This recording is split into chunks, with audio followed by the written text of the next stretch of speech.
काल ना कसं तसं त्यांना पाठवलं, आज परत नको यायला ती लोक. हो ना. दोघांनी त्रास. ते बघ नाव घेतलं आणि भूता आले. मी आज फायनल ठरवलंय बोलायचं. तू नाही म्हणली तरी चालेल, पण तुझ्या काय मला ते फायनल सांग. बघ ना, कॉम्पिटिशन नको म्हणते ना, आता फायनल राऊंड घ्यायचं म्हणते. मी दोघं जण ना खरं मला खूप त्रास देतात आहे. मला वाटतंय मला ना थोडा टाइम पाहिजे. अरे टाइम, तुला टाइम देणार कोण? माझ्याकडे एक ब्रेकिंग न्यूज आहे. काय? मी थोडं रिसर्च केलं आणि कळलं हे दोघं आधीपासूनच एकमेकांना ओळखतात. काय म्हणजे तुम्ही दोघं जण पहिलेच बेस्ट फ्रेंड आहात? हो, आम्ही स्कूलमेट होतो, पण त्यासाठी कॉम्पिटिशन होती. ही एक जुनी फाईट होती.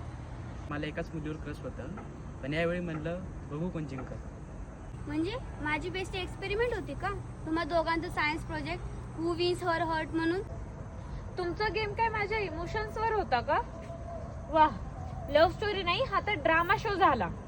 शेवटी खरं सांगायचं तर गेम जरी सुरू केला तरी फिलिंग्स फेक नव्हती. सेम आहे, आता गेम नाही, आता रिग्रेट आहे. चल, कधी कधी एंडिंग परफेक्ट नसते, पण स्टोरी कायम लक्षात राहते. हो, आणि कधी कधी प्रेमापेक्षा फ्रेंडशिपला जास्त व्हॅल्यू असते. बरं ठीक आहे, चला आता खूप ड्रामा झाला एवढ्या दिवसामध्ये. चला. बस, लव्ह ट्रायंगल संपला, आता सुरू होतंय फ्रेंडशिपचा स्क्वेअर.